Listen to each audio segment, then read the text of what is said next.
Hai, selamat datang di Jardinier.id.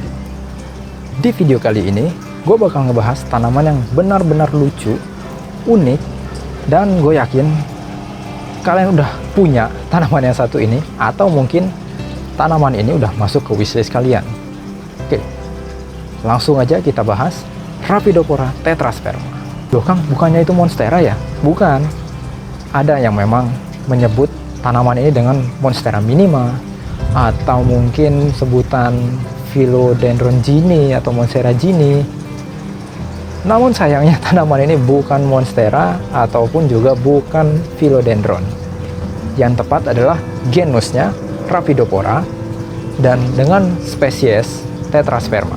Dan tanaman ini memang masih masuk Araceae atau aroid. Tapi biar kalian nggak bingung ya, mulai sekarang sebut tanaman ini dengan nama saintifiknya agar kalian bisa ingat. Memang terlihat panjang di awal, tapi lama-lama juga pasti akan hafal. Jadi tetrasperma ini itu berasal, atau habitat aslinya itu berasal dari Malaysia dan beberapa wilayah di Thailand. Kok di kampung saya ada mas, di hutan-hutan? Coba cek lagi, mungkin bukan. Kalau yang di Indonesia itu kebanyakan jenis Epipremnum kalau untuk daun yang pecah-pecah ya. Biasanya Epipremnum pinnatum, atau mungkin bisa juga kalian temukan Amydrium medium. Ada memang di Indonesia. Jadi untuk ngebedainnya adalah kalian bisa lihat sendiri daunnya. Daunnya ini, daunnya pecah, itu cukup beraturan ya. Dan daunnya agak bulat. Memang, jadi sekilas memang mirip dengan monstera. Yang mana monstera sendiri, yang Monstera deliciosa, itu daunnya lebih agak membulat dan pecahnya juga beraturan di kiri kanan.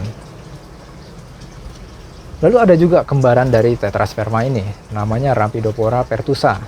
Dan biasanya ketika kalian mengunjungi e-commerce, terus beli tanaman secara online, melihat harganya murah, itu biasanya yang dikirimkan itu jenis saudaranya ini, bukan tetrasperma, tapi Rhaphidophora pertusa. Contohnya seperti ini.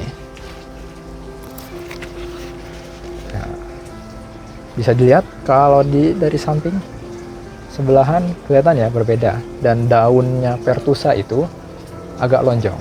Jadi pastikan ketika kalian membeli tanaman secara online, kalian minta foto real pic atau gambar asli dari tanaman yang akan dikirimkan, bukan tanaman yang ada di etalasenya. Oke? Untuk media tanamnya sendiri, gue menggunakan aroid mix.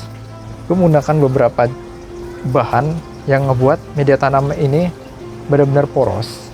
Nanti kalian bisa lihat apa aja mixnya, bahan-bahannya. Dan ini gak harus kalian buat seperti itu. Yang penting poros saja, gak ngikat air terlalu lama, dan begitu disiram itu gak becek.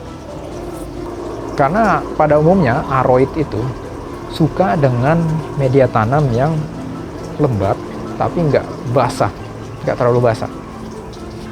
Lalu untuk penyiramannya gimana Kang? Kalau gue menggunakan aroid mix ini, gue prefer untuk menyiramnya seminggu 2 kali. Ingat, gue berada di kota yang benar-benar panas, di daerah Sumatera, dan itu panas banget.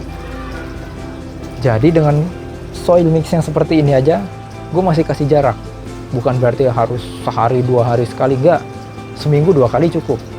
Ingat ya, tanaman itu jauh lebih gampang mati karena sering banyak disiram, bukan karena kurang siram.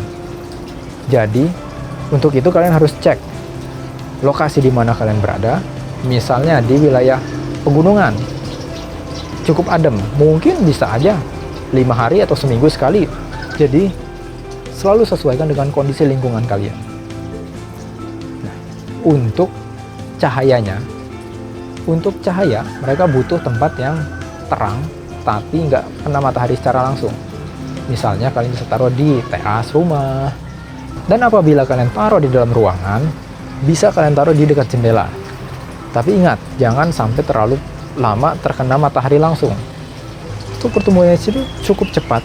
Jika dia udah menemukan tempat yang pas dengan suhu yang ideal, mungkin sebulan bisa 2 daun atau 3 daun baru, tergantung ya. Jadi untuk pertumbuhan sendiri, ya tanamannya lebih cepat lah dibanding Monstera deliciosa pada umumnya. Nah, untuk propagasinya seperti apa? Oke, itu gampang banget. Kalian tinggal cek. Kalian akan melihat setiap daunnya ini ada ruas dan ada akarnya. Nah, kalian bisa cutting di situ. Bisa cutting dan kalian bisa pilih media tanam yang sesuai dengan yang kalian inginkan. Misalnya bisa pakai water propagation atau menggunakan air, atau bisa juga taruh dalam moss media tanamnya bisa, atau bisa juga menggunakan media tanam coco chips. Itu tergantung dari kalian dan tergantung bahan atau media tanam yang kalian punya. Jika kalian punya pertanyaan, tuliskan aja langsung di kolom komentar. Terima kasih sudah menonton video ini. Sampai jumpa di video berikutnya.